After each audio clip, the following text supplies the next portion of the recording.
Autobots, roll out! Yep. There we go. Alrighty. Hello, and welcome to episode 130 of TFYLP. I am not Werewolf. I am not his inner robot either. I am Headmaster Don, and we are talking about combiners tonight. Everybody's favorite Transformers, next to Headmasters, of course. With me, we have Brycey, Dr. Archiville, genius of science. Yeah. We have Plasticon. Yeah, me, of course. Yep. He is trying the Sans video tonight, so that way his internet doesn't hate him. We have Megamus, and we have Max, and we have Megamus sleeping in it. We have Max sleeping on a chair over there. Now, just make sure everyone knows that the main reason that Plasticon has no video is because we got a few complaints on his appearance, so we're trying to tone down the scariness of the show a little. So we're going to try this for a change. That was me. I thought that was me wearing the thong last time. It could be from that too. We just got a lot of beta reviews on that, so we're going to try something a little different. Yeah. That was unfortunate. Yeah. So we're going to talk about combiners with the new Combiner Wars coming out relatively soon. Some websites are saying the figures will be out by the end of November, early December. So we're going to talk about the history of combiners. We're going to try to bring up as many as possible. Some we're not going to talk about more as much as others.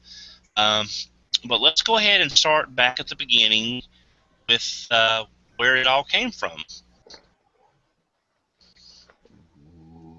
Where it all came from. They must be talking about Diaclone. I remember someone who did the Diaclone, like Diaclone. It's Diaclone. Diaclone. That's right. Anyhow.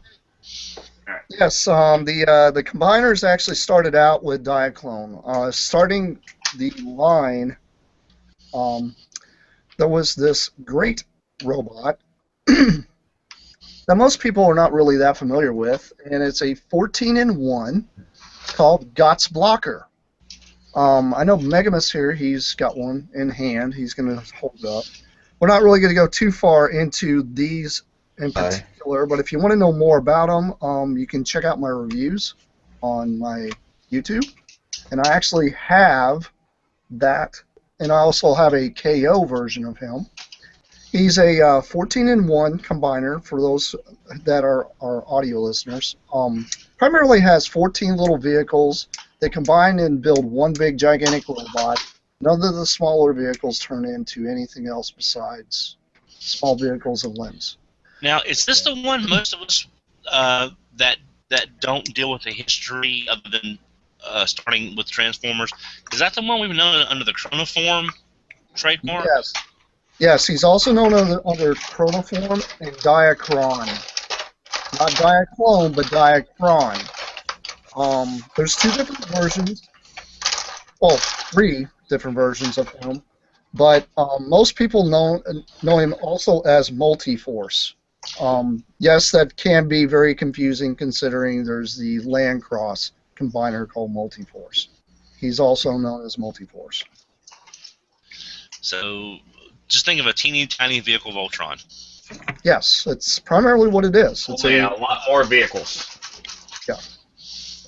He's a real solid combiner, and there's a lot of the die-cast is primarily in the wheels and in the center chest.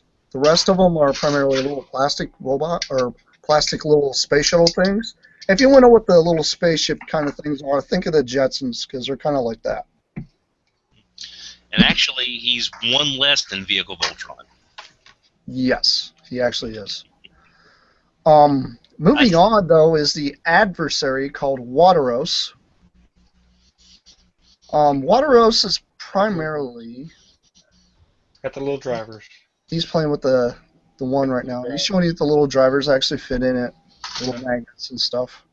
But the adversary at Wateros is a bug combiner. It consists of three crazy-looking bugs. One of them looks something like an ant, kind of like a cross between an ant and a beetle. The other one is more like a mosquito, and the third one is like a scorpion. There it is. Megamus is holding him up right there.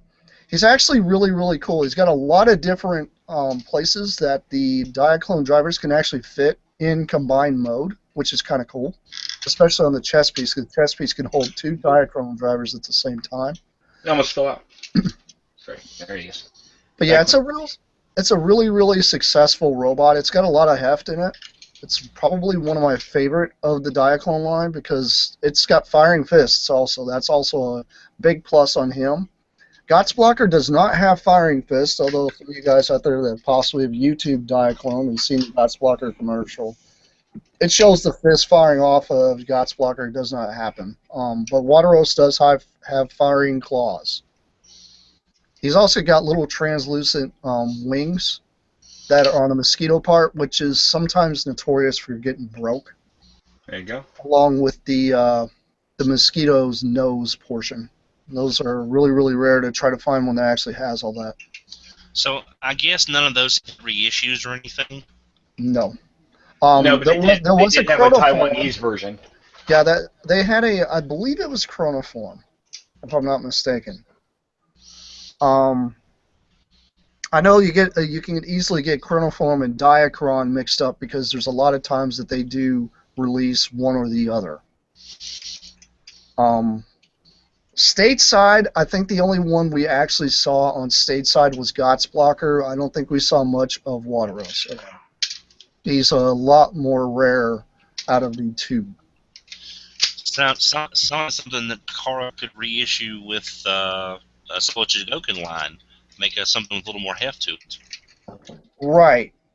Now let's go into one that we're all going to be kind of familiar with here pretty soon, according to Fans Project. We've got this one that's called King Dam, and King Dam, he is a 3-in-1 combiner as well. He primarily consists of 3 vehicles that form into one big robot. Each one can hold Diaclone drivers. And he has firing fists as well. He's a lot smaller than the other 2, but this thing has got like a ton of die cast in it. It's probably, I would say he weighs a lot more than the Multiforce G-Blocker, or GOTS Blocker as most people call him.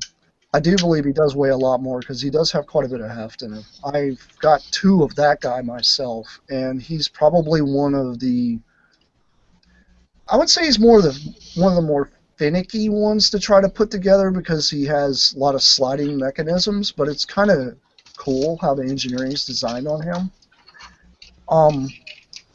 All these but Wateros I've actually done reviews on, so if any of you guys want to go back and check those out, you can actually see those on my YouTube.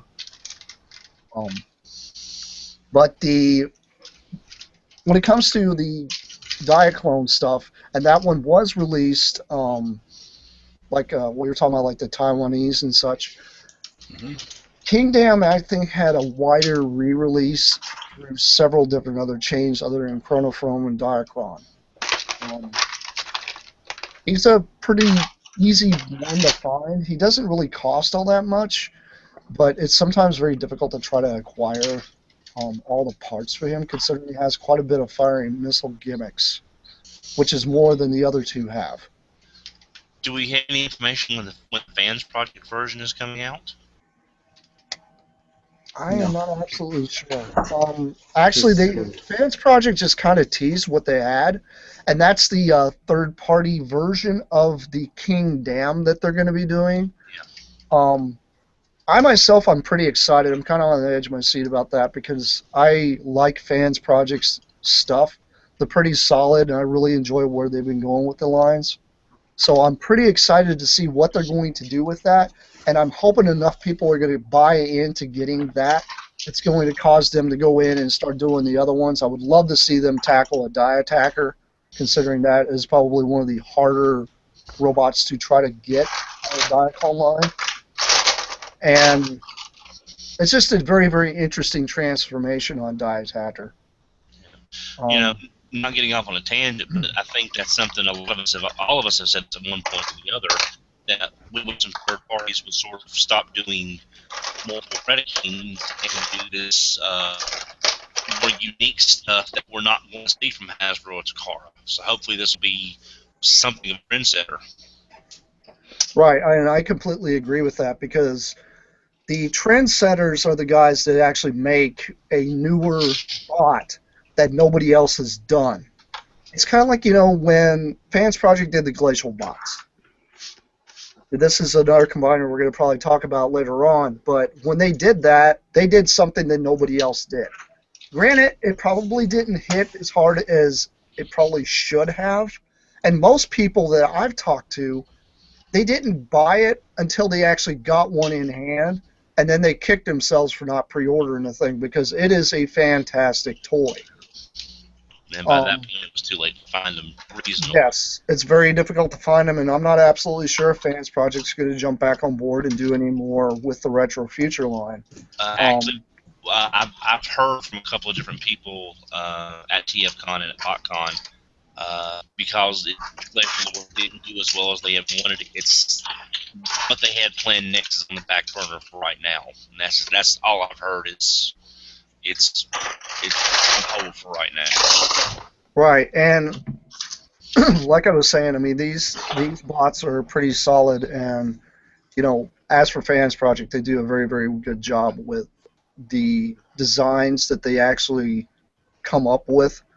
And considering they've been doing those not Power Master gimmicks lately, I think that's actually been bringing a lot of people into that type of fandom, and having like a smaller robot combined with the bigger robot kind of gimmick versus just going and finding like just one robot that does everything. I'm kind of excited to see what else they're going to be doing. But let's go into I would say the harder the more harder to find G1s that most people have, but I'm referring to the Diaclone versions of the Devastator and Raiden, also known as the Train Bots, or Train Robo is what it's called in Diaclone. Well, which do you want to do first? And the build team is what what Devastator was actually called. Say again? Which do you want to do first, Devastator or Raiden? Let's talk about Oh, actually, you know what? Let's do Raiden first, because considering Raiden doesn't have as much as Devastator does. Here is the Diaclone version, Raiden. Yes. Now the Diaclone version of Raiden. No, this is the U.S. version. Sorry, the Japanese version. He's got the. Because it has the chest piece and the launchers. They don't launch. That's the difference. Was there a color difference? I've got him up there, but I'll pull it down. I don't think there was one color variant that came out during the Diaclone age, and that consists of the larger locomotive, the larger diesel locomotive, that's actually got like the cab that kind of sticks up higher. It's the bulkier, bigger bot. That one actually has translucent orange versus it being red. It's a really, really, really difficult one to find. I myself been out there, being one of those guys that goes out there and hunts up Diaclone. It's very difficult to find some of these guys, and that one is possibly one of the hardest to acquire. Well, then there's also the Chrome. And then you've got the one that is considered as the leader in the normal Raiden bot, but in the Diaclone, he's somewhat more or less the leader, but he is the white and blue bullet train. He's the one that they're using for that Milton Astro Train repaint, isn't he? Possibly. Shoki? Yeah, Shoki. I believe it's Shoki's his name. Upper chest of Raiden. Yeah. This guy right here.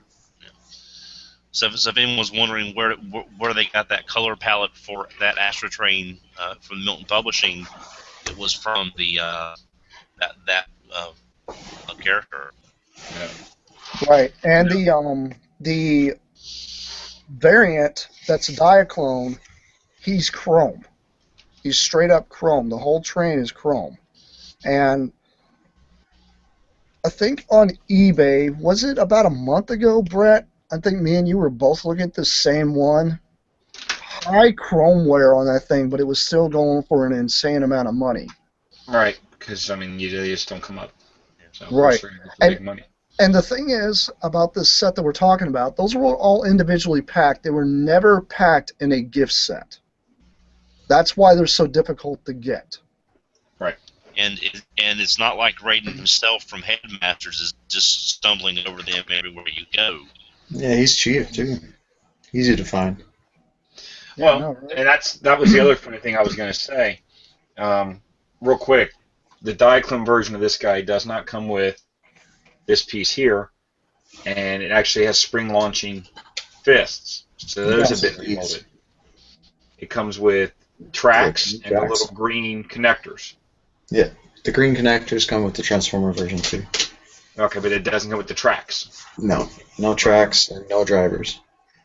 And in my opinion, the Diaclone one goes for less money than the Japanese one. Yeah, That's very true. I've seen the does. Diaclone one go for much less. Not the alternate color one that we were talking about before, but just the straight up regular Diaclone version is actually cheaper than the Transformers one. Yeah, it is. a little It easier to actually find is. actually. I've seen more Diaclone ones than I've seen Transformer ones. That's probably why too. There's so many of them out there. Just for some reason. But A lot of Masters era stuff is really expensive and hard to find though. Say out of all the Japanese lines, it's probably the hardest one to complete. yeah, it's just I was lucky enough and I got the gift set for Raiden many years ago, but unfortunately some of the yellowing has already kicked in on a few of the figures. Even being kept in a dark closet away from sunlight, it's still age yellowing. But it's a fun combiner. He's a little floppy though, so so it's one of those that I can't recommend unless maybe y'all are different. I can't recommend it as being the best Japanese combiner if you're looking for something that doesn't have an American counterpart. No. Right. Now the other funny thing is this is the Japanese one, and they added this piece, and in my opinion was probably the smartest thing they did because it actually kind of keeps it all together. Yeah. Whereas the Diaclone one, this front piece would be floppy, and as you can see, if you lift up, the whole piece comes up. So it is kind of stuck together, but if you get it in there just right, it's a fairly solid piece. It's a fun toy, but it's not. Unless you're a Japanese completist or you just want a combiner that doesn't have an American counterpart, it's not one you go rush right out and go get. Yeah, but let's be honest. The very first Devastator, I would not say is the most sturdy combiner out there. I remember when I got that as a kid. That thing that ticked me off every time you played with it. You grabbed it and the arm would fall off or the head. Well, let's. I mean, the thing is with the variant that we're talking about, though, with that Diaclone Raiden, there's so many different color differences on that particular one that we're talking about that it's a very difficult one to find because you had the yellow train has blue striping instead of the reddish striping. There's a blue and yellow train. That one is turned almost a copper color on the variant. And I'm trying to remember the other train that's white and green, bullet train. That one became a orange train with blue stripes. It's it's kind of a mixture between orange and yellow. It's kind of a really, really odd color. But he's absolutely right. The combiner bits for that one are a complete different color. The chest portion on that one is more of a copperish color, so it matches the one train. And I'm trying to remember actually, that one didn't have the cross piece chest portion that we're talking about that was added in, that we were talking about. That it doesn't. No, that's exist on that Transformers only. one. It does not exist on that one. Or And the I other think, guy. I think it helps to lock it in because it plugs into the crotch piece too. Right. Yeah. I'm trying to remember what color the green one was. I think the green one was turned like blue or something. I can't remember offhand because I don't have mine in hand. But it's a very difficult bot to get. Well worth the hunt if you're into trains like me. I'm a bit of a train enthusiast, so I love trains. So that's why I absolutely love Raiden. I think he's probably one of the coolest combiners. But that's just me. But let's go ahead and let's talk about that Devastator that you were talking about. How many of us here actually own a Diaclone Devastator? I have 2. He has 2 of them. That's it. I actually own the entire Diaclone Devastator. Now I have a complete of this guy, which if you look, they look really close. Oops, there you go. Really close. And this one even says, this is where it's most confusing if you read the side of it, It does say Diaclone on it. but this is the knockoff. Yeah, which is the Taiwan version, which is actually not that damn bad. They're very close. Can you focus in enough? Let me see. I should say it right there. Let me see here. Focus, you bitch. Anyway, trust me, it says Taiwan. Whereas this one, you can see it. It says Takara. Yep. But they look very similar. Very similar. Well, that's the thing. When it comes to Diaclone Devastator, there was the variant that you're talking about that you have in hand. And there is also another variant of him that came out where Hook is blue. I want to say the Steamet Mixer was blue as well. Well, if you really want to know, there's one on eBay right now. Yeah, I grabbed And that. if you got $5 grand, you can have it too. Yeah. $5. Well, We've this moved is to a, this is decimal a big place, kicker dealing with this particular Diaclone toy. I know we're kind of dragging our feet on this a little bit. That Diaclone toy you could put together and you could fly it around the room and it would not fall apart. The fitment of that toy is so superb compared to the one that Hasbro released to us back in the 80s that it's comparing apples to oranges. It really is. Now, the neat thing is, here's the box artwork, and this is the 2 variations. You can look at it in one shot that he's talking about. If you look, see if I can get my little mouse over here. You see the blue one, but the box art shows orange. That was the first release. I don't know if this was the first release and this is a second, or vice versa. But definitely this set is the more desirable one because it's a little more colorful. As you can see, the long haul stayed the same. Mixmaster became blue also. Scrapper remained the same. No, he did not. Remained the same. Look at the there is a difference. Canopy. The canopy could be different. I Silver. don't know if the other one is or not. Well, that's where the G2 variant got its, for the European release, got the crazy colors for the canopy being silver, And the shovel. and the shovel being silver, and the canopy on the bulldozer being silver. That's why those are like that in the G2 colors, because it was pulled directly from this version. So I'm assuming, seeing as mine is Takara and it has a yellow canopy, that I'm willing to bet that the first release that came with the orange hook did not have the silver pieces. That's what I'm assuming. I'm assuming on that. But there you go. There's both colors of this one. And, you know, if you really want it, this is not my auction by any means. Knock yourself out. If you've got the, you know. And I'm going to be honest with you. Payments to go ahead and put down. Knock yourself out. Is it sealed? Well, okay. It is not. Well, let me go into more of a detail here because most people don't understand the reason why this thing drives for so much money. By the way, that guy has this thing way overpriced. It should only go for 16. It should never go up that high. Anyway, but it does have this. This was the other thing. The bag of plastic crack It's got the Basically. plastic crack in there, which is supposed to be why you can take the little shovel and scoop it up.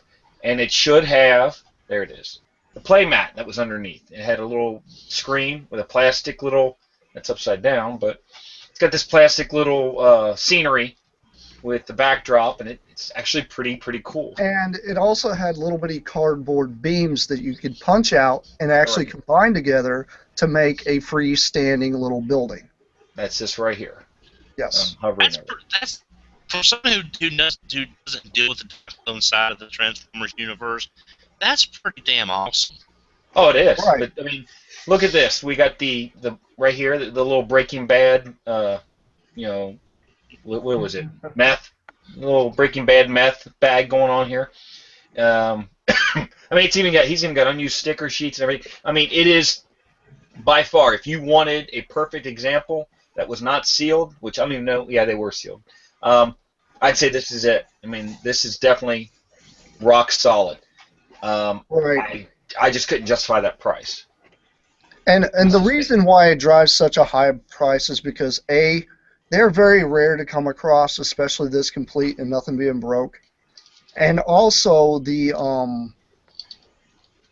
portions that are normally missing, the chest piece on that particular one there is red. If you notice when he was hovering over it, Devastator's head portion that hooks that actually plugs into Hook is red versus it being the black it's supposed to be blue on the other variant that is the more common one. The one that he's showing right now, that is the more rare variant. That is not the most common variant. The common variant is the one with the blue chest piece, not the red. That's an Red. automatic indication between those two. By the Red. way, the fitment of both are absolutely identical, and they are just beautiful pieces. I've actually messed with one of those before with the bag of plastic crack and stuff, and Now here's the neat absolutely part. beautiful bot. Here's the other neat part. And let me show you something else here. You can see it right here. And this one's red, but the more common color is blue. But here you go. See if you can see. Molded just like your G1. Here's the difference. It launches. Off it goes. It doesn't just, it shoots pretty Hold it good. on its own. Yeah, Yep. the springs in those were very, very, very strong. And basically what that is, for those who like to go in and do modifications to their toys, because I know some of you guys do, the spring gauge wire is a lot thicker on that version than it is on your G1 Devastator. Although G1 Devastator does fire its fists, that particular one there has a larger gauged spring, so they do fire a lot further. So it's just an idea for any of you guys out there that like to replace springs and such inside your toys. Well, Give you Honestly, it Give would you a work little great. hint. Give you a little hint. Here you go. There's your spring. It's just Well, like a. Well, Tobias, are you buying that now, or are you going to wait and see how it goes, or? Excuse me, I have a bit of problem with hearing you guys. I think it's the internet connection here. I'm sorry. No, I was asking, were you going to buy that Diaclone Devastator? You got Well, $5,000 to I'm flop up down, to- don't you? Oh god, it's too much money. That's pocket change for you. It's tough. Okay. Well, real quick, the other thing I wanted to say, I'm going to see if I can find it. We were talking about Raiden. Is usually, and of course right now on eBay I can't find it, there is a fairly decent knockoff that's been around for a while. And it's in more like, I wouldn't say goofy colors, but they're definitely not in the same colors. But it's definitely a cheaper alternative, and it's very, very similar. Isn't it engineering It or is something? I cannot find one. Well, You believe that? the modifications on that one, because I've had that one in hand as well. Some of the colors, like the green train, is actually a lot lighter color. Here it is. Stickers are pretty much inferior compared to the original. It does not come with enough of the little. That one actually does come with the little bitty couplers that actually plugs all the trains together, but it only comes with one sprue of them. It's supposed to come with 2 sprues to No. actually fit This all of them this is together. the one I was talking about. I don't know if it comes with all that stuff, Yes, but it does. as you can see, this is an ugly green. I mean, it's not very good, but It's not simplified. it's also, you ready for this? $50. They Right. don't go for what the other ones go for.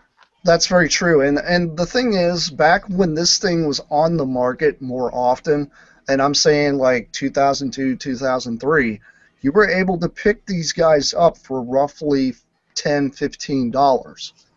They are now driving up to about $50 to $100. Actually, for the loose one, $50. If you try to get one that's actually on the blister package, you're going to be paying pretty close to $100 for it. Now, I just now noticed this. I didn't know this, but it's got red eyes, and I'm digging that. Yes. It doesn't have the yellow eyes of an Autobot. It's got red eyes. I kind of like that. Yeah, it does have red eyes. The stickers, like I said, were inferior. It does come with one set of the little bitty clips that holds the trains together. It does not come with the placemat, and it does not come with the cardboard buildings like the original. Does it come with the individual guns or not? No. No, it only comes with the one single gun. And it does not have firing fists. The entire gimmick it's pretty much molded after the Transformers version. Well, yeah, it is, because it's got this piece too, which was only in the right. the You see Transformers. those little bitty green things? That's the things I was talking about, the little couplers. And these are like a lime green, whereas the Japanese ones are a dark green. Yes. Yeah, forest green kind of?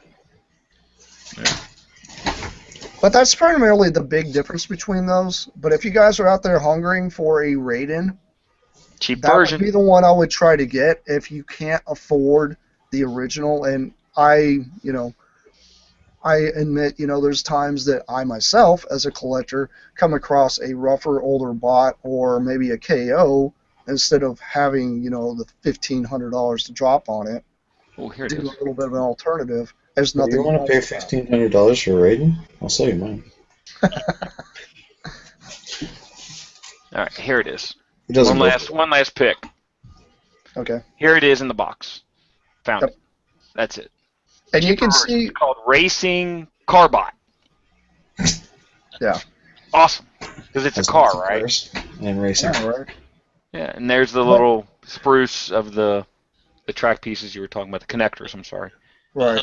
Hopefully that'll be something some people can find, at least until we get a encore reissue, a third-party representation at some point. Yeah, at some point. I mean, myself, I've played with one of those before. They're not that bad. They're actually in the same scale as the original as well, so it's not like they mixed anything. I mean, they didn't really do a bad job on that version. Now, I will put a disclaimer out there. Well, I'm going to put a disclaimer out there, though. There is a inferior version of that has been released, and it's in almost shampoo bottle plastic. Stay away from that one. You can normally tell when you see it in the package. The package is completely different than the one we just showed you. It's primarily just on a blister card. There's no cardboard thing that goes around the outside. And it will literally fall apart in your hands. It's pretty brittle. So my suggestion is to stay away from that one if you possibly can. Stay away from the shampoo. We got it. Yeah, stay away from that one because it's not Doesn't that like good. showers, I guess. Stay away from the shampoo.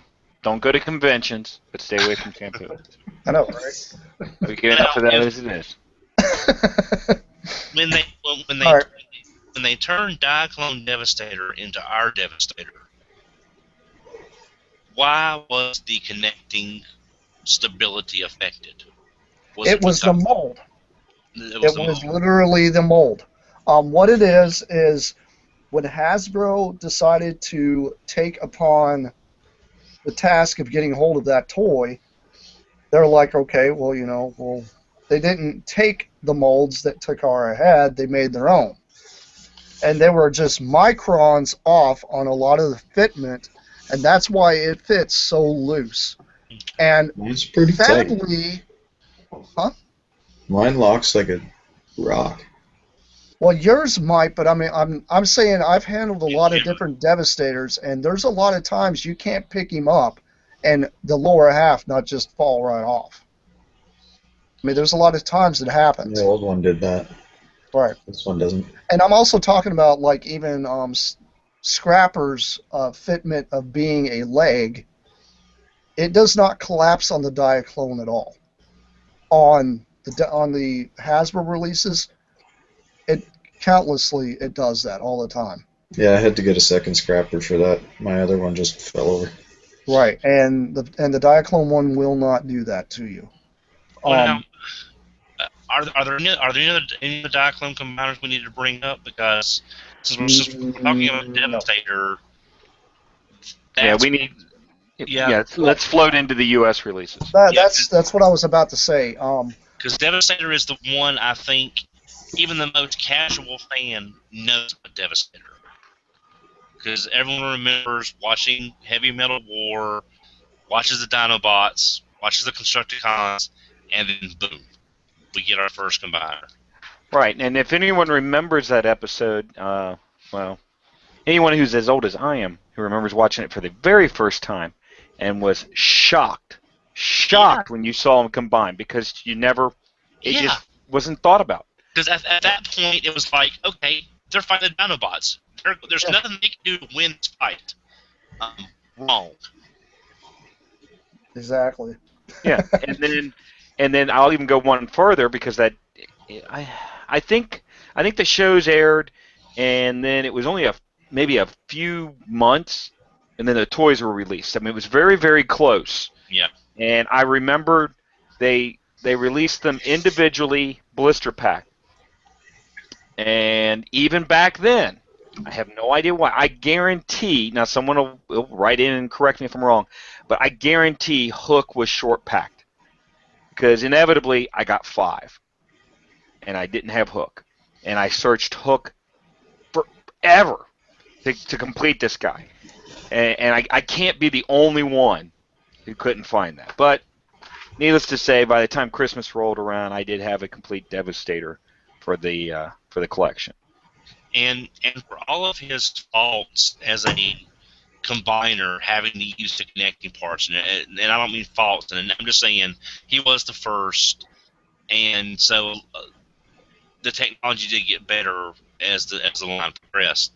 But he's probably the most nostalgia-fueled, I should say, combiner. I mean, well, he was the first. He was the first. Right. He was the first. If you look at U.S., he was the first. He's the one that started all the ones that we're going to talk about from here on out. Devastator was the first. Well, okay, quick question just for everybody. Who do you feel was the actual leader of the Constructicons? Scrapper. Scrapper. Yeah, it was Scrapper. It was Scrapper. A lot of people said it was Hook because he was the head, but it's like that's Scrapper. Read Interesting your idea tech specs. Yeah. Read your to make tech the leg specs. its leader. It's kind of interesting. Because all the rest of the torsos lead. He's the only one with a leg that leads. And Saturdays Longhaul's probably the one that's at the bottom of the totem pole in the Constructicon hierarchy. I don't remember. I just remember I could have sworn even the tech spec put him as the leader. Yeah. It's just where the leader's leg.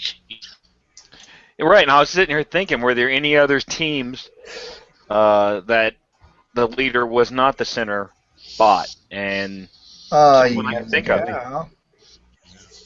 Yeah, Monstructor. Well, no, Slog was the leader. Yeah, Slog was the leader. Well, Dino King wasn't. Ice Pick. Yeah, because Dino King's the Tyrannosaurus. Yep, Ice Pick is the leader, and he ends up being a leg. There you go. We got 2. Well, let's see. Devastator is awesome. He was the first. He was the first. But, I mean, they did get better. I mean, yes, they did get better. Like, through time, the mold itself tightened. I noticed that when I mess around with my G1 Devastator, and then I go over and I'm going to start messing with my Generation 2 Devastator. I don't know what they did, and I'm talking about the yellow one, not the orange one, because sadly I still don't have an orange one. Knock on wood, I need one. But the yellow one, the fitment seems to be a lot tighter on that particular toy. I don't know, is that true with you guys? They got rid of all the firing stuff, so maybe they remolded it to be tighter when they did. Or it's possible the extra weight didn't pull on the connecting pieces because it was all friction and a couple of tabs and slots was holding the thing together. Yeah, and it wasn't really solid locking mechanisms. But yeah, it was nice to get him again in G2 in both colors if you can find both versions. Well, technically there's 3 different versions, but there's the one that did not combine that was European that we didn't get over here, that we just got done talking about with the silver bits. Yeah. Yes. No combiner bits with that one either. That was G1 too, though, right? 1.5 G1 release. 1.5. Yeah. Just fun. It's not 1.5. God, I hate that. It's 1.5. Still uses G1 thimbles. It's G1. You're gonna butt heads on that. Well, I'm gonna ask Tobias this. With you being over there in the land of wonder, I was going to say Misfit Toys, but go ahead. with the way, did you all get Generation 2 in general? And did you get the Devastators in the Generation 2 colors at some point? We did get Generation 2 toys. I think we got a lot of Generation 2 toys, if I remember it correctly. But I don't know if there were different colors. The Devastator, as you mentioned, was horrible because it couldn't combine. Or the individual parts wasn't Devastator. Well, you wouldn't have gotten the orange Devastator because that was a KB exclusive. Yeah. Well, now, I thought some of the store exclusives were sold overseas. You got the yellow one. Yeah. Okay. What were you saying, Don? No, I'm saying I thought some of the store exclusives back during Generation 1, like the KB Devastator, was sold overseas in some countries. Not that I know of. I believe he's right about that. I actually think the orange one was sold, but it's very, very rare to get him over there. But there is when I've been all over the internet looking and looking and looking, there's a little site called iOffer that you can go to, and you can find KO versions of Devastator in green, yellow, orange, Black. white. Hey! White? I said white, damn it, and then Yes. black, and I was about to say black. You butthead. Anyway. Sorry. But anyway, from what I've gathered from the black one and the white one, the fitment is pretty good on those. For those that are really, really hardcore into I have to have every Devastator there is. Yeah, but the official Devastator. Yeah. Right. Well, the one that But official ones, yeah, I can understand. But there is one really, really weird thing I do want to point out before we go any further. When you watch the Generation 2 commercial for Devastator, it is the European one that is combined that is beating the crap out of everything. I just want to add that because you can see all the silver portions on it, which to me I think is a bit of an insult to the guys that actually own those and cannot combine them. I myself, if I owned those, I would be all over eBay buying bits just to combine them because they deserve it. But that's just me. Well, Devastator was the first, but then Season 2 came around. And that's when the floodgate for combiners just opened. That's very true. And we get probably, and I don't know about y'all, it's to me this is when we get some of our best combiners in the United States. Scramble City. Basically Scramble City, that was our version. We get aerial bots, we get Stunticons, then unfortunately we don't get an actual origin for the protector bots. Yeah, they just show up one day. You know, they just show up, and I wish I could afford all these. yes, that just Mhm. you know, it's good though. Just as a side note, that Legacy book that recently came out. With all the artwork? Yeah, it's got all the artwork. So if you can't have the toy boxes, that Legacy book is the next best thing to have all that gorgeous artwork right there. So at least that's an alternative anyway. But I'm going to just say my favorite combiner of all time, U.S. combiner, appeared in season 2. That's Brutus. Brutus is my boy. I like the fact they were. That's him. That's him. It's my favorite combiner. Yeah. I've had to replace my own slot. My Vortex, my original ones shattered a couple of years ago. That green neck piece? Depends on which one you got. Which version? I've had 3 of them break, jerks. Then which version did you have? Because it probably wasn't the Japanese one. No, mine was the one I got now is fine. Yeah, mine was the Hasbro one purchased at Kmart. Well, the Hasbro one was the Japanese one, but then they also did one in, is that pronounced Macau? Yeah. Yeah, which is what this one is. Very, the plastic quality was, I'm not going to say it was like gold plastic, but it was definitely a lot more brittle. The green plastic is almost like the Diacle and blue plastic.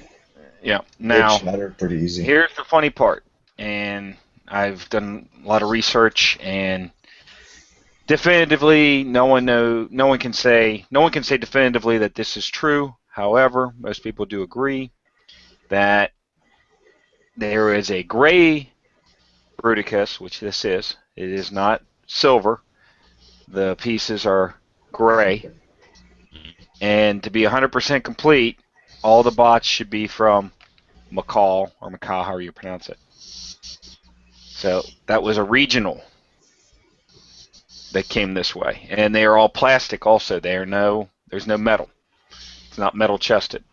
Okay, but this is my question. Has Onslaught got a launcher on that or not? No. Okay, because there is a variant out there that was one of the first released variants that actually has the launching mechanism on Onslaught versus the one that everybody else is familiar with, seeing the little black portion on the back. Everybody's like, what's that? What was that? That was a launcher that was incorporated into that toy at one time. I believe Megamus is hunting one up because he probably has one. I do. I just don't know where the hell it is. Well, with the season 2 combiner, whose combiner? What was your favorite combiners, and why is it Bruticus? No, I'm kidding. Bruticus is awesome. That's why. It was just the whole storyline. I know you're listening to my back, but oh well. The whole storyline was just great. I love the whole idea of Starscream making them up for revenge, and it was just great. The whole thing. I'm just glad Starscream finally did something. It failed. Don't diss Starscream. I'm not. I'm just saying. I'm glad he finally did something. It failed spectacularly, but he did something. Don't diss him. All right. I'm going digging, so I had to turn that thing off so you don't look at my ass. What about you guys? I mean, what's y'all's favorite season 2 combiner? I have to say Dinosaur. Who'd you say, guys? Bruticus. Absolutely. Well, Brycey, why Minotaur? I really like Motorset Master's design.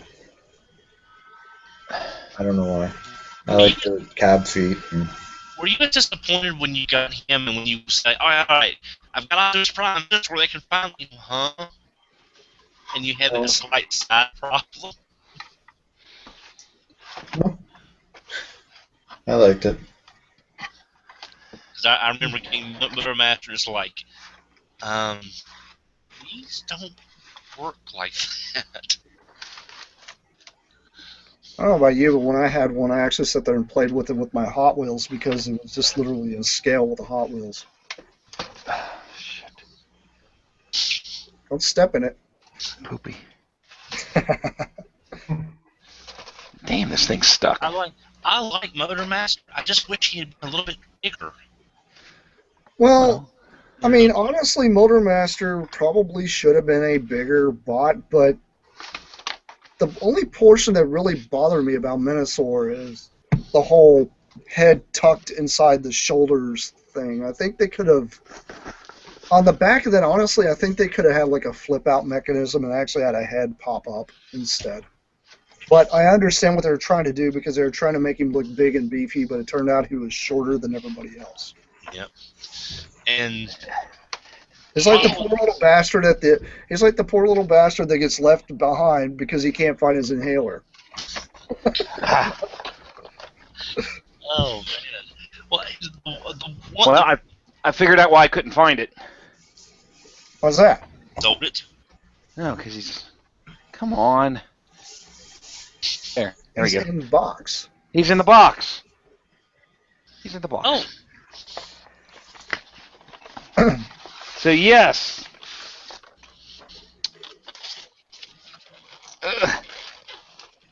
As we're sitting here listening to him grunt.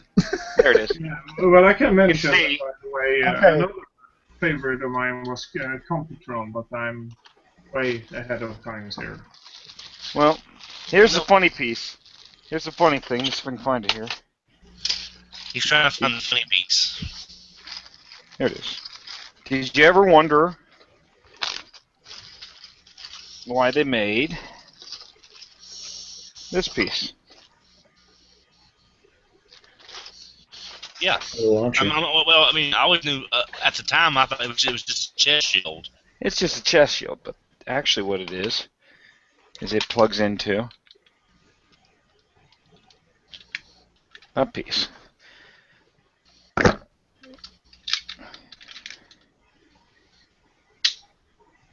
And that's what the launcher was. And let's see here. And I am going to admit something. I did not. That is the first time I've ever heard about that. I did not know that OnClaw would do that. Yeah, I honestly, I don't even know if the instructions show it. They might show it, but anyway, when you wasn't in instructions back it then. might be. I just can't, I can look here in a minute, but that's everyone knows what this form is. Yeah, the Base. repair bay. Yeah. Let's see if I can do this. Hold this and keep it from falling. Ugh. He's going to attempt to launch one here and see what happens. There you go. Can you see? Whoops. You see? Whoops. Get over there, bitch. Here we go. There he goes. And it works. No, I did not. I feel ashamed now. I literally did not know that toy did that. I can't remember how this one I had works. mine for 30 years. I can't remember how this one works. Well, the thing is, Only Dog, the Japanese which one does onslaught that. do you have? Do Yeah, you but the have Japanese- a launcher or not? The Japanese Motor Master does too. I have it right here.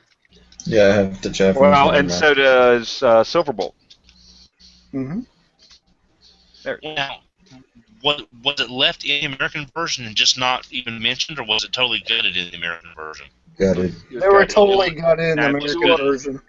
There you go again. The battle base version of Motor Master. If you look right up here, there's a little extra piece of plastic. I'll turn it this way. Yeah. If I can get it to work. I think that's yeah, it is. Oh, I couldn't remember how to get it to work. Let me do it again. Yep. You see? Yep. Okay. And it pops. Okay. And for all the, let me also put this out there for those guys that are doing the audio. If later on you want to watch this, you can see what he's also doing, or if you want to see a more in-depth review, you can go check out my review of these guys because I have reviewed these before. And I do know, since we're talking about the Motor Master, I know Megamus has this particular one as well. There's one that's kind of almost in Autobot colors that came out. It's a, was it Taiwan? Yeah. Let me show this real quick, just because I have it out. If you look right here on the instructions, it does show it. Ah. So it does show it. It is on the instructions. However, it doesn't show on the instructions to put that plate on there. But that's what I was always told what you're supposed to do with it. Because even back then, the instructions are wrong. Well, they just don't always show everything. Right. But anyway, It's an Easter egg. It's a retro Easter egg. I don't know where that one's at. I know which one you're talking about. I don't know where that one's at. So, anywho, and I'm gonna go look and see if my Superion. I think the one I have does have the launcher. So I'm pretty sure all three of them had the launching mechanisms gutted for the U.S. release. Yes, I believe you're right. Yeah. But the variant that I was talking about is in Autobot colors. The Motormaster looks like Optimus Prime. That's right. Yeah, I do have that. Yeah. And you want to hear the funny part? What's that? It's got the launcher.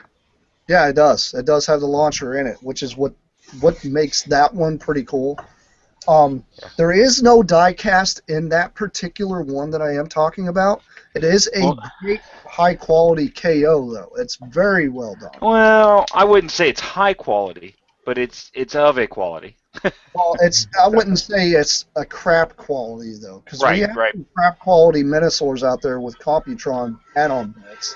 This So, thing blows all those away, every one of them. Yes, but you're not going to get the quality of Takara.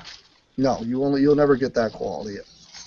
But that is a decent variant if you guys are into the Masquerade version of the Menasor.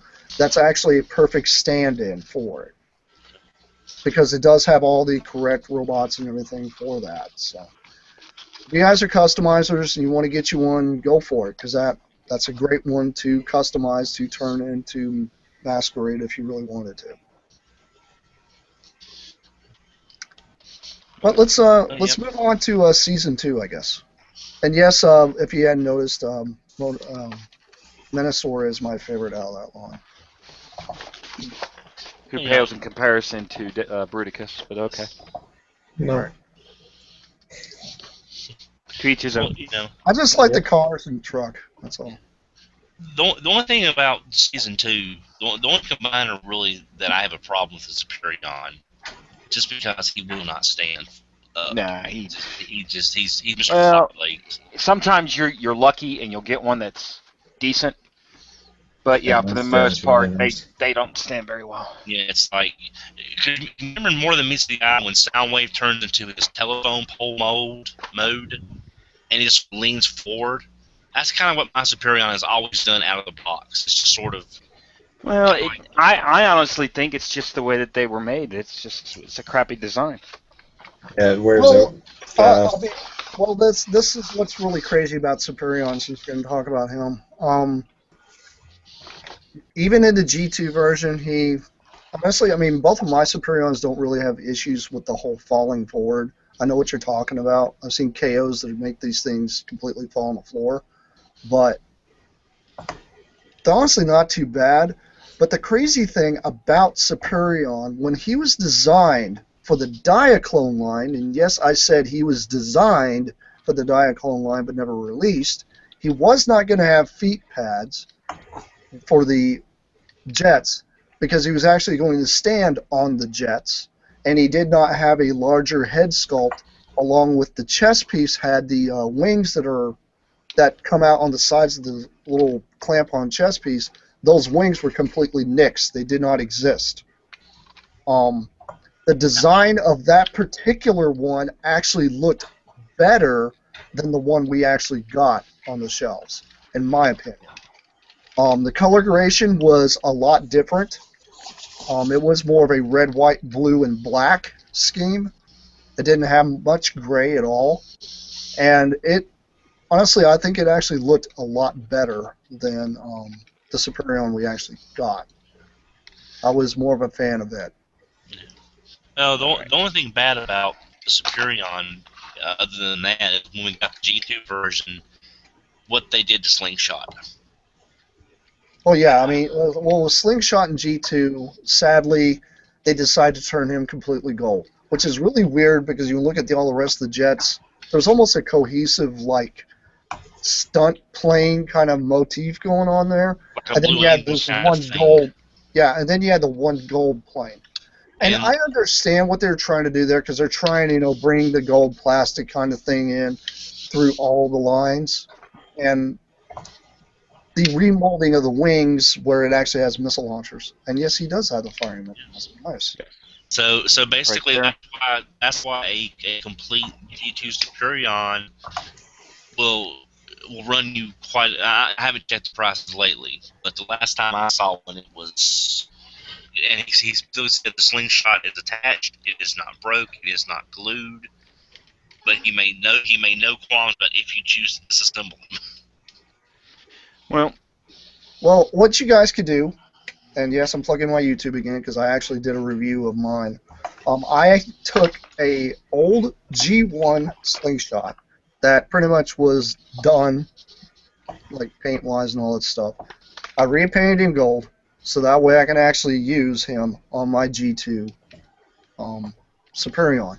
Because being a large G2 enthusiast like I am, there are going to be times it's like, look, if there is a GPS problem, I'm going to find some way around it because I personally like the colors of some of these guys.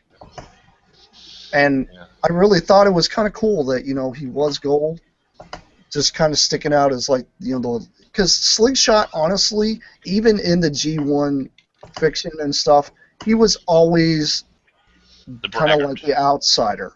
He was the guy that pretty much didn't fit the mold like everybody else. Yeah, and he was also a veto. Yeah, and I could see why they, making him more of an antagonist, he would choose gold versus the other colors. So it does make complete sense. And then, of course, I'm trying to prove a point here Uh-oh. to Don. okay. What's the point? What's the What point? was it now? Didn't do anything. Oh. Because I don't even know if my point's going to work here. I'm going to. Well, whenever someone says I'm trying to prove a point, it means I've done something wrong. You made a statement, Oh, okay. and you said yours was right out of the box, and you said it was very floppy. And Yeah, because I this bought one, I haven't combined this one in years. because mine came from actually a Christmas gift from my parents. Actually, they got me a Jetfire, and I wanted the Aerialbot gift set. So we went back to Toys R Us the next day after Christmas, and I swapped out my Jetfire for a Superion gift set. Oops. Whoops is, I have been told that whoops more than, oh, that was a good deal. So I don't know. I think a Superion gift set's harder to find in good shape than a Jetfire. I don't know. I think I would have had more fun with the Superion than I would have just with one big gigantic. But I can tell you right now that Jetfire is one of the funnest and best G1s. Jetfire is definitely got a lot of play value out of it. Yeah.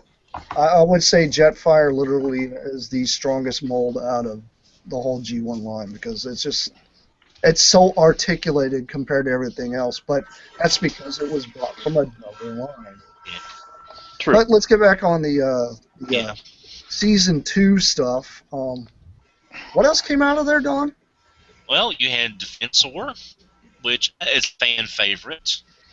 We got no origin story at all. He just showed up one day. It's like, who the hell is this? Here I am. But it's amazing. I think he actually got more characterization, I believe, in Season 3 than he ever did in Season 2. Just as far as the individual protective bots. I mean, yes, he did. Honestly, I think for those who were never able to get hold of an Inferno, actually having Hotspot was pretty cool. I myself, I had Inferno when I was a kid, but I never did have Hotspot when I was a kid. And when I got older, I got hold of them and then messed around with them. And I noticed that Hotspot's ladder was longer than Inferno's ladder, and I thought that was really weird. Genetics. Ladder envy. Right? Ladder envy there, buddy. Yep. But I will like say- the Protectobots. I have to admit, they're freaking cool. And I think of all the Scramble City style combiners up to that point, I think Defensor was the solid bunch. Well, there you go. And I'll be the first to say it. This thing, first time I've combined it, probably almost ever. Yeah. Well, see, And it is it floppy? No. But does he stand? Eh. you. Okay, well, do this, Megamus. Pull the feet pad, He's pull standing the good. feet pads off of him, and try standing him just on the jets. Look. You know, as long as he's looking at his toes, he looks fine. Yeah. Well, see, But you didn't like I notice said, pull the feet pads off and stand him on his jets. You'll find out. I think he actually stands a little more solid that way. See, Megamus assembles his legs opposite of me because I always put the robot chest facing forward. Robot chest? What do you mean? Huh? What do you mean? Well, you've got. I see what you're saying. Yeah. Okay.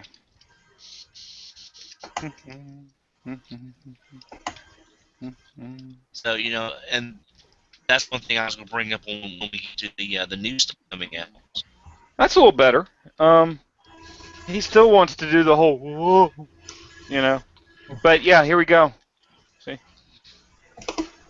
he's standing without any feet. So I guess you say he's footloose and fancy free. He's definitely fancy free.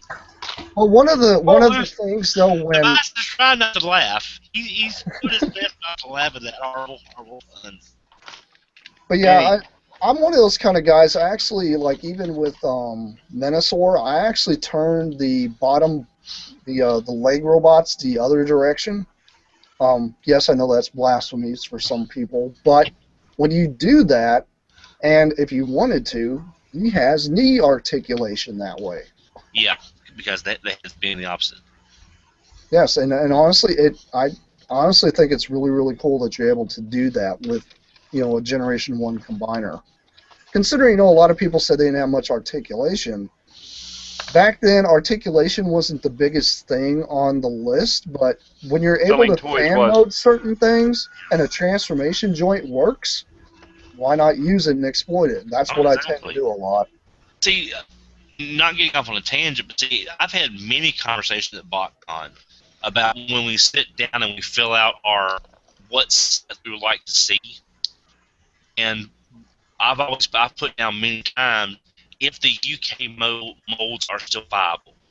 Your Lightformers, your Tracons, your Turbo Masters, if those molds still exist and are viable, I should say, use those, get them back out in the market, get them back out and available to people who can't afford them as they are now, before they cannot be reused. And people keep saying, "Oh, they don't have any articulation. They don't have any ball joints." It's like, growing up without articulation, it's not something that I have to have. I've got perfect fine transformers that have 5-point articulation, and that's one thing with the combiners. They didn't have much articulation, but looked good doing what they could do. Yeah, I mean, honestly, to me, articulation's a bonus when it comes to certain robots. I mean, I'll be honest with you, Season 2, Computron, he is my favorite. I think Computron was probably one of the best combiners out of the entire line. Out of all of Scramble City, because I'm a little biased on him. But I mean, he has decent articulation, but you didn't really need articulation for him because he just looked like a big, beefy wrecking machine, just the way he was designed. Yeah. Megamus is holding up a box set of Defensor, which is awesome. Yes. Defensor. Japanese. Yes. And what was weird about Defensor, he didn't have any kind of launching gimmick, I don't believe, at all. No, he just had that funky repair bay mode with those creepy arms. Well, I'm looking to see if they changed anything or gutted or neutered anything, and I don't think they did. I think there was literally no difference between those two. I think that's correct. But yeah, I mean, Mhm. Defensor was probably one of the coolest bots. I mean, he did have head articulation, which was a big plus above everybody else. Um, when he didn't use Groove as a leg and used a different bot for a leg, he actually had pretty decent knee articulation too. But that's There- just me because I like to switch things around backwards sometimes. Well, there's one other thing that I wanted to mention, and that is that have you noticed that Groove comes with either a gold chest or a silver chest? Did anyone notice Yes, that? yes, No, I did. I have The I not. did. gold I noticed it. chest, the gold chest came with the gift sets. The silver And chests were individual. I believe mine is a gold chest on mine, if I remember right. And I thought it was extremely funny that when they packaged them at Streetwise, you had to squish his hood up to get him to fit in the damn styrofoam. Thought that was funny. They just kind of crammed him in there. It's like they designed everything. They got to that one corner, like, They damn. went and they went, oh damn it, just scrunch him in there. Scrunch him in there. So they did. They scrunched him in there. Well, it's a shame we didn't get anyone but Devastator in the '86 movie, but the movie was already in production well before the aerial bots and the Stunticons were even finished, I believe, on the design board, from what I remember him saying. But we got Devastator in the movie, and then that was it for that. And then after the movie, we get season 3.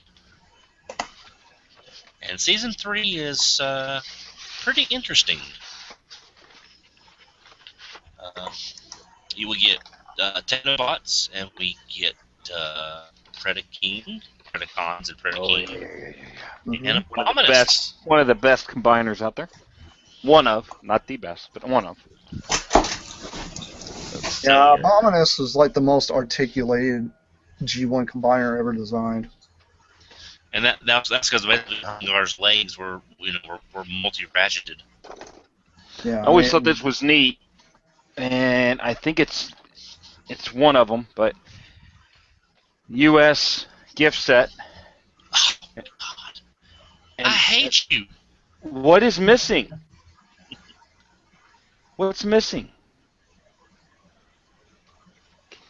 Just a list, yeah. Give you a hint.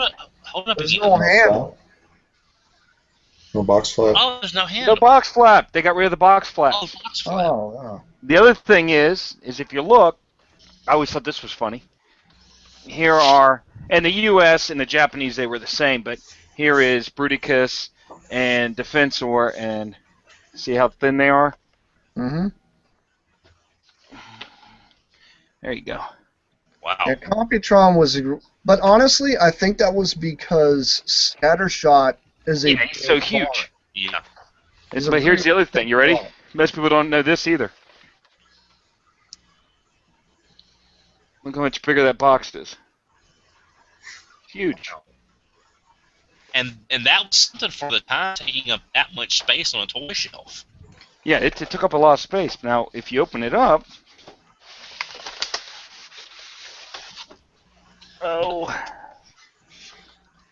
There's a crap ton of space in that thing. they even got little holes here and everything. It's like, why did you do that? You didn't really need to. But they did.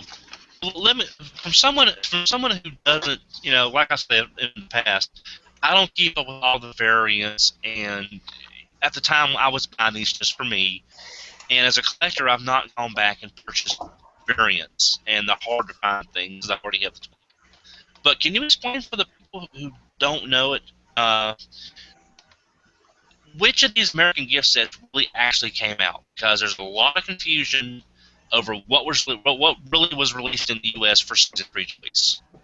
I mean, we know the Technobots were released obviously in the U.S., but it was extremely hard to find. I don't know if they were just so hard to find, or if that because they were towards the end. Yeah, but I've been hearing for years about there was an Abominus gift set released that was one of those test market things. Test market, I've seen it. I've seen pictures of it. I think the Hartmans had one. Yeah, well, yeah. But that's all I know of. I mean, I've got the Japanese one. Mhm. They did do the Japanese, but they never did a U.S. version Abominus. Did Predaking ever come in a G1 gift set for the U.S.? No, that was Japanese only. His own. Okay. Yeah, Predaking was all individual, and if I'm not mistaken, wasn't the ones that were released in the States, were they just plastic only? Or were No, they you could No, get both? you could get because either. I have. Yeah, because my Predaking has some die cast in it, and all mine were just loot at flea markets Yeah. and such. And No, I've got. I bought all mine, and I had 4 metal, and Dive Bomb was plastic, and I've had that since I was a kid. So Yeah, because most all mine came from like flea markets, yard sales, toy shows and stuff. And I've got die cast. I think mine's the same as yours, Magnus. It's die cast at 4 and just a plastic dive bomb. yeah. Now I've heard that the Japanese gift set was metal only, but I cannot confirm that. I've heard that too. Yeah, but I don't know if that's true. I do know in the U.S. we had both. I wasn't absolutely sure on that. But I do want to go back and maybe backtrack here just a second. There was going to be a Generation 2 version of Minosaur, which a lot of you guys already have seen the stupid eBay auction that went for an insane amount of money. Those were test shot store samples that were sent out that quite a few people got in hand. That's why you do see some G2 Minosaur stuff hanging out. The same thing happened with Defensor. Um, as far as I know, and I'm guessing maybe Megamus might know a little more about this, Oh my God, a hotspot is extremely difficult to find, right? Magnus! Both the leaders are supposedly they were box samples, but none have shown up yet. Yeah, well, That there's a guy that supposedly got some sort of an artwork or something for the leaders, but has yet to come forward with it.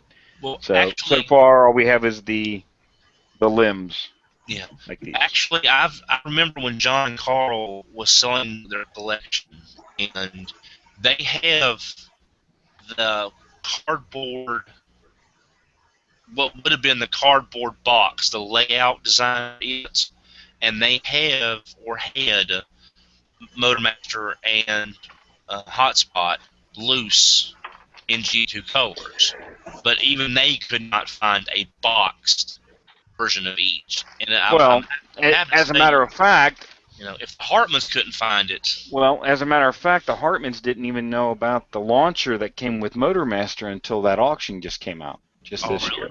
Okay, Yeah. that I did not Yeah, know. that was undocumented. No one knew.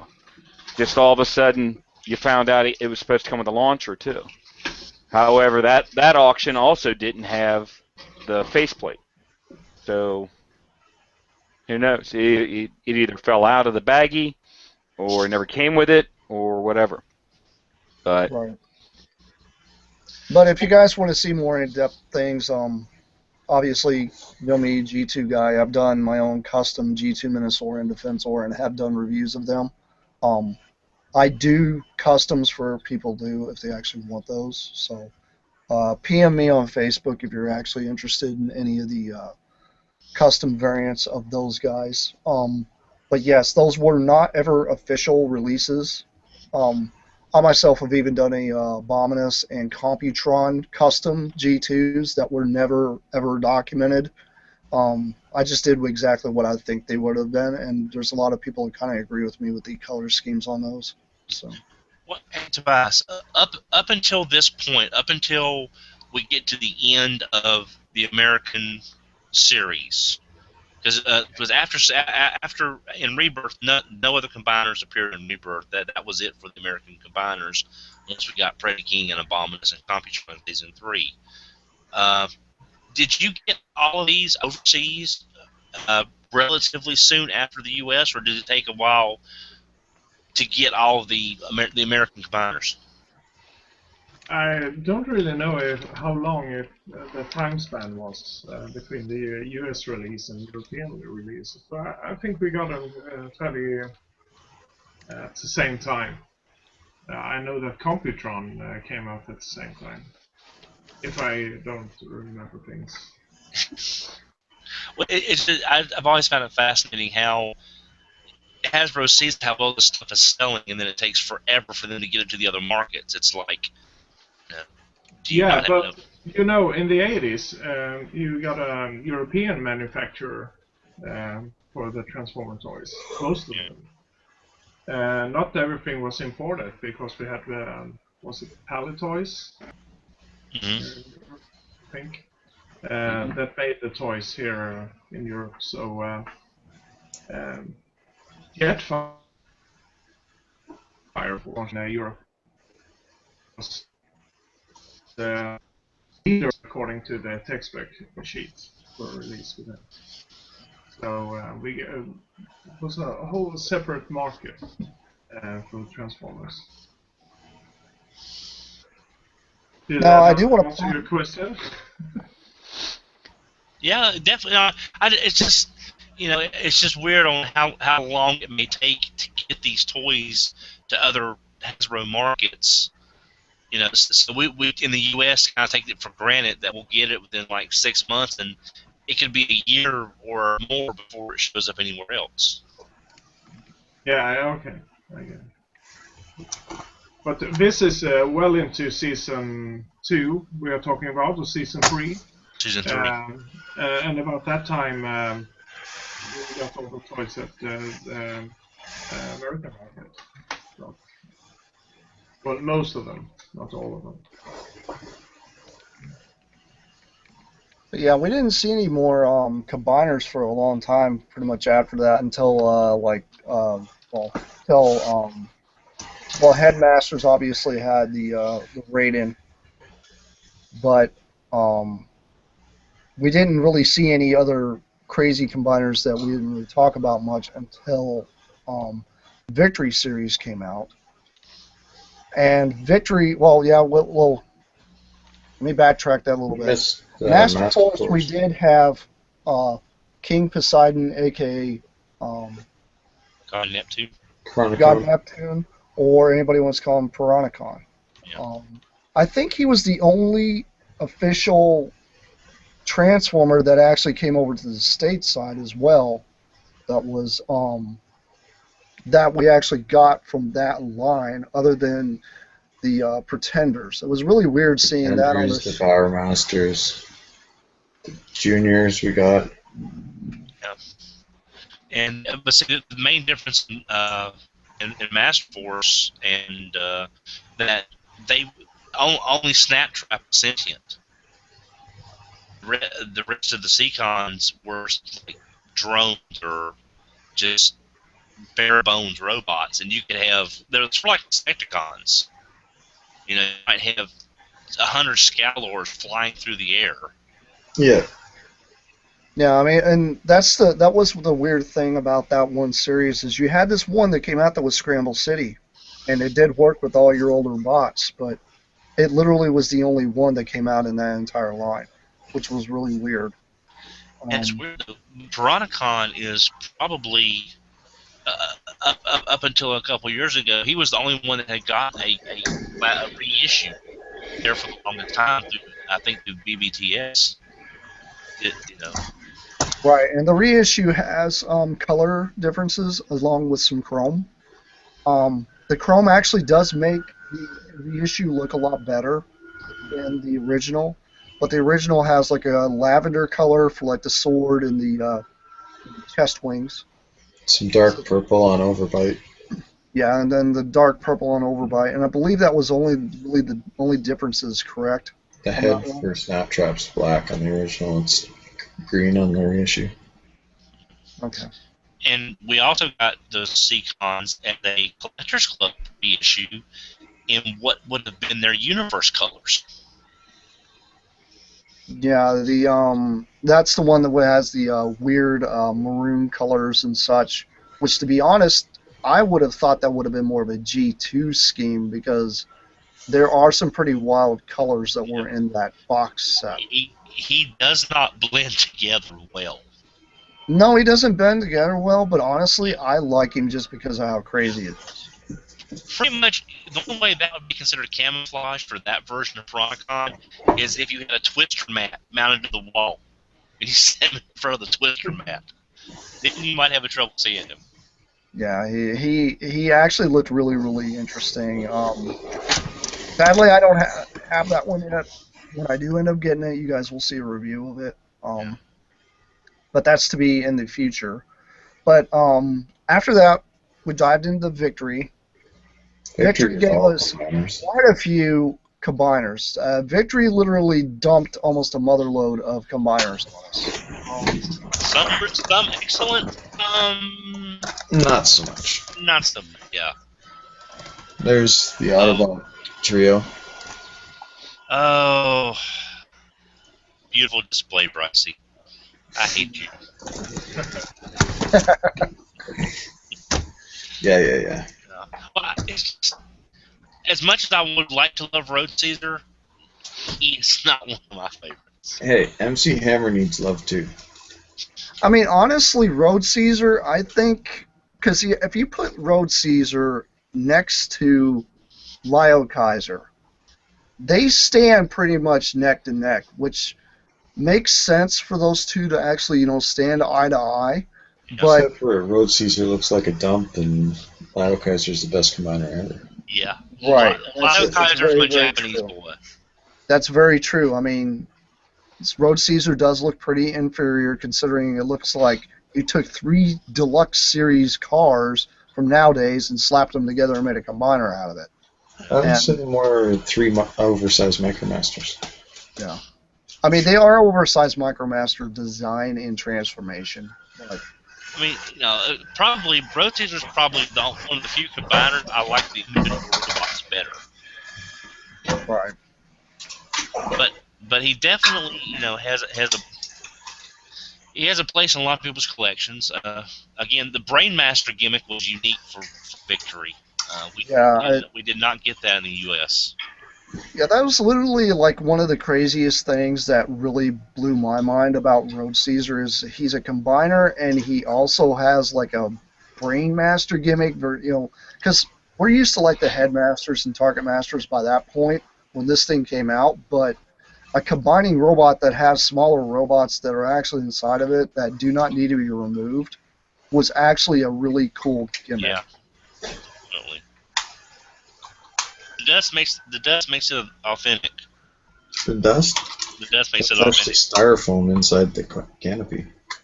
So Tobias, Road Caesar wise, how did it go over there for you guys? Because I know we had the ones that were released that did not combine, but did you get a Road Caesar? I don't think we got a Road Caesar. Just to look for him. We did get Speedcons. I can remember that, seeing that in toy stores at the time. But that was the closest thing we got to Japanese cartoons. Wow. Then there's this guy. I can't remember Road Caesar. Yeah, he's got 2 that shouldn't Knockoffs. be in there.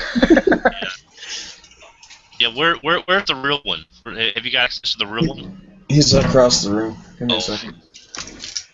Access to what? Brycey's dragging out, for our audio listeners, he's grabbing Rescue Force, which is pretty much a recolor of what Lyle Kaiser was, minus the chest gun No, just the arms. guys and the arms. Some of us worked around that. Yeah. That's what I just. I would have loved if they had reissued all 6 Lyle Breast Force members in the Rescue Force colors. Well, they kind of did. And there's Officially. Lyle Kaiser. That's the real Lyle Kaiser. That is to me the best Japanese combiner. Period. He's awesome. He's sturdy. He looks menacing. Not too many extra parts.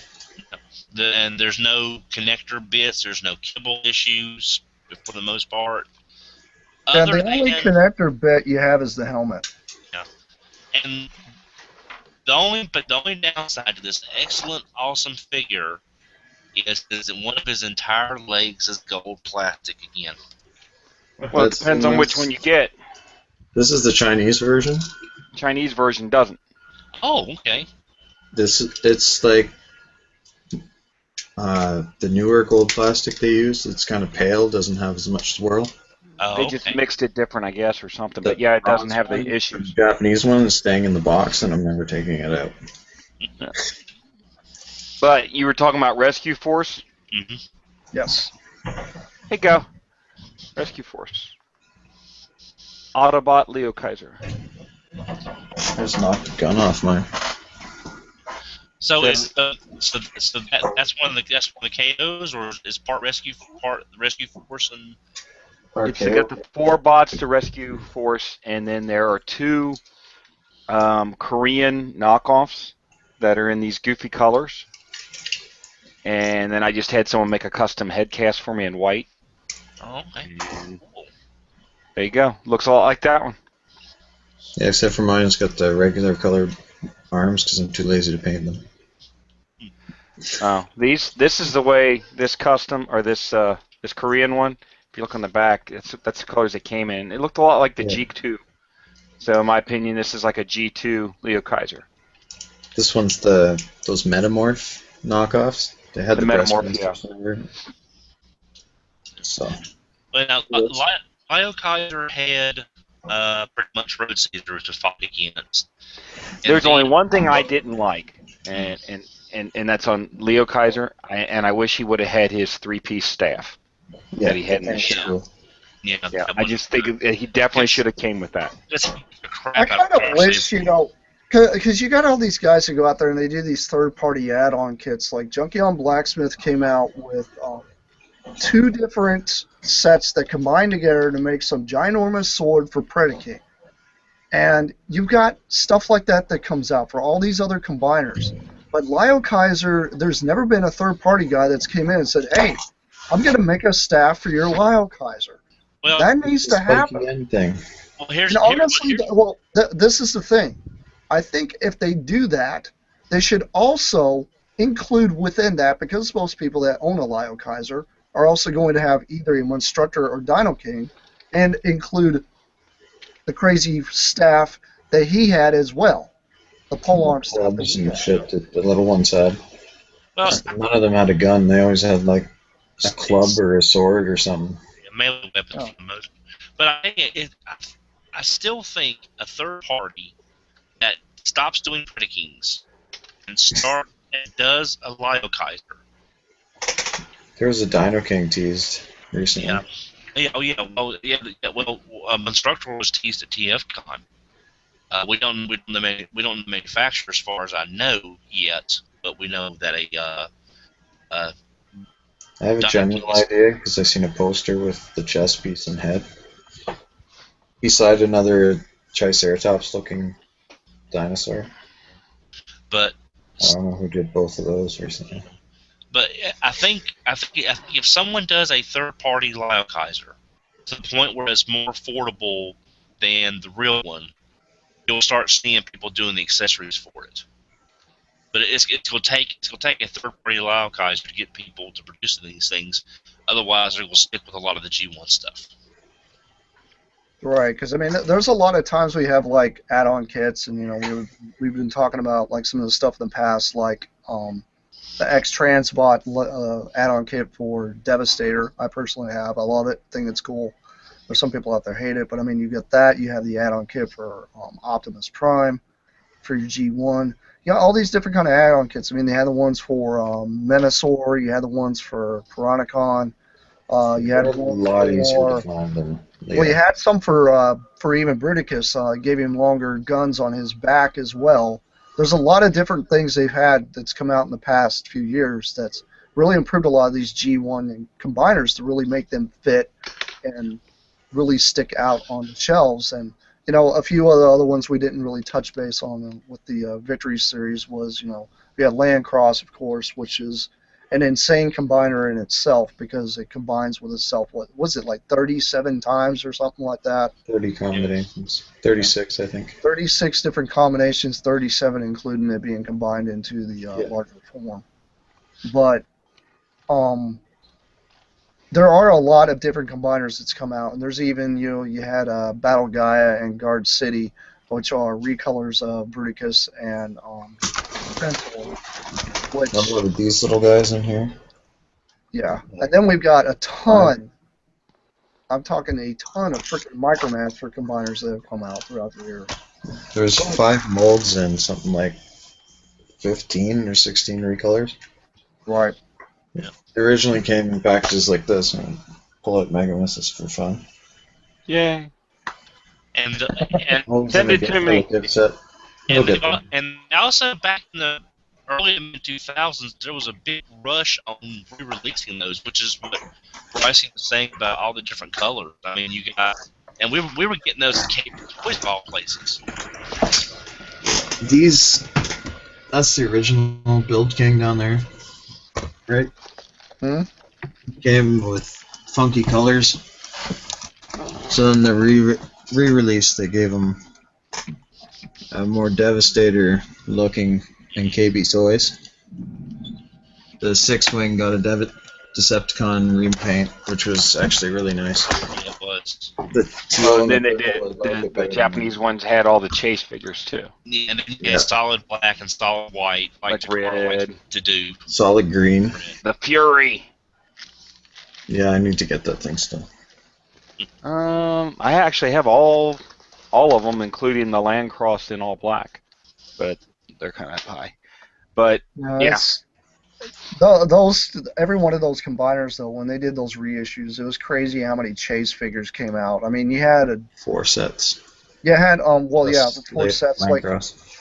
like the 6-wing had, it came out in some Decepticon colors. Then he had a white one, which is even the hardest. I think it was honestly probably the hardest one to find. What's that? That one's called Berserker, isn't it? Yeah. There was Berserker, Fury. What was the green one? I'm not sure. Reverse Evolution was 6 turbo. Yeah, and then they had another one. I mean, and then the black Landcross. But I thought they all had names too, because I remember the red one was called Fury. The white one was called Berserker. But they all had names too. I can't either. But the Micromaster ones, I don't know how. I honestly don't see how they could possibly do anything with the Micromasters unless they really upscale those to the lump size for third party. I mean, I really don't see what they could do with that. I mean, they've already done some in the New Generations line. Every partner that like Swerves and Cosmos, they're all carrying a Micromaster. That's very true. Last Master is, I think, Cosmos. Yeah, but I mean, I'm talking about like unofficial. Honestly, I don't know what do you guys think third party would do with that? I want Masterpiece ones to go with Warcry, because he's pretty much straight up Masterpiece Growl. There's no other place to put him. He doesn't really fit in classics. It's too big for a Micromaster. Yeah, because I myself, I'm a big fan of the 6-liner and the 6-train, and I would really interested to see maybe if they decided to do a third-party raid-in, if they were able to somehow incorporate those other two in that scheme, if they decided to do, try to milk the mold like they normally do, which is probably the best thing that they could do. But they'd have to do a remold to get the chest right. Right, and you could probably pull it off. Well, one of them would have to be remolded anyway because it wouldn't be a diesel locomotive. It would be the old steam engine. So I could probably see them possibly doing a remold of just that guy. Well, what's interesting is that with the current Sentai series, Resha Sentai Kyuger being trained beast, maybe that'll give these third-party groups an idea on somehow tapping into those designs, but using them for a new rating. I mean, it's the trains are always popular in Japan. So, uh, that it could be something there. You never know. You never know what's going to inspire these people to do the next combiner. Right. I mean, honestly, if you guys are thinking, what do you think's going to be like the next combiner that they would like do like a encore reissue of? What do you guys think it would possibly be? I don't know. How many times can they do Predaking? I mean, come on. Yeah, or 5 more. Keep doing that one. or Devastator. I mean, Donkey the No, one next is the bombers, isn't it? one thing they haven't done Devastators in G1 and G2. So I mean, We didn't get I an orange still- one. We got a yellow one. I still want. Hello, Superion. hello, Matty. I want Wild Kaiser. Unless the mold is completely non-salvageable, it's just gone at this point. That needs an encore reissue because the original one is too expensive for Fensto Ford. It's just too. There is no, unless you get a KO version. So is Metro Titan, but we didn't get a reissue of him. Jerks. So Well, I mean, that's the screwed up thing, and honestly, I think the reason we don't get a reissue Metro Titan is because of the MicroMaster. Because I don't know if they even have the mold for that portion.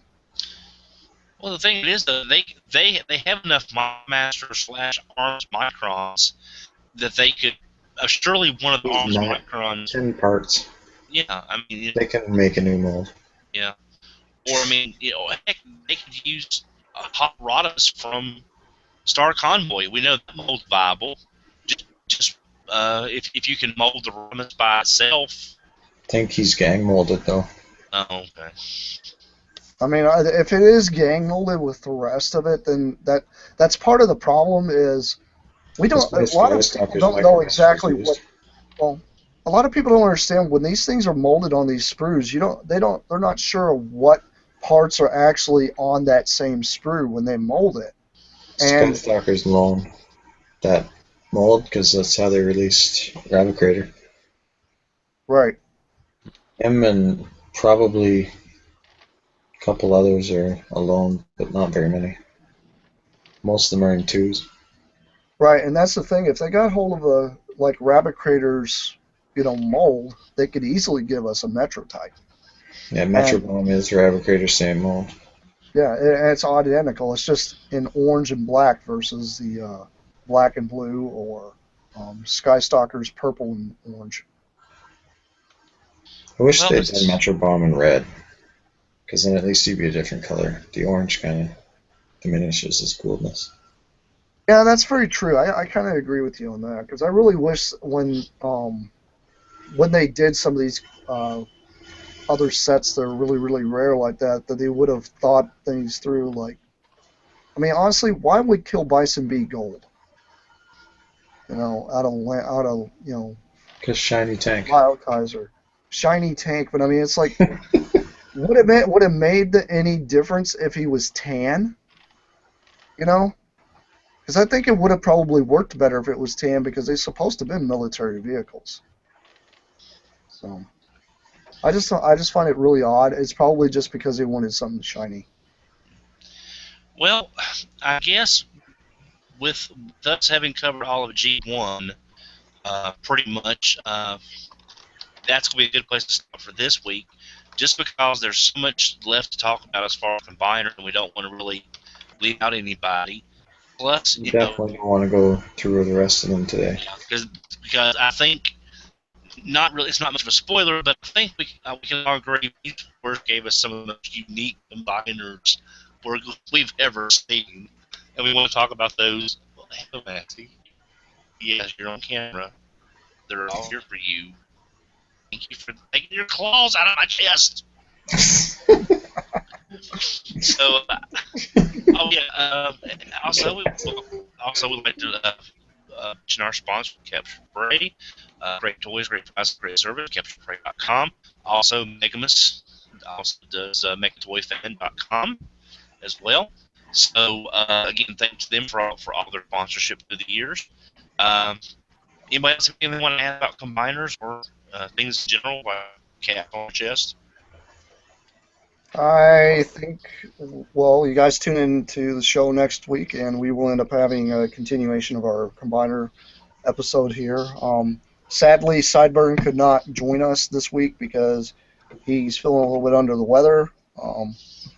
We're going to ship him a bottle of Jack and tell him to, suck it up next week. But, yeah, I think that's about it, considering we're going to dip into a little bit of Beast Wars next week. So a lot of you guys out there love your Beast Wars. Please turn in. You guys are going to enjoy it.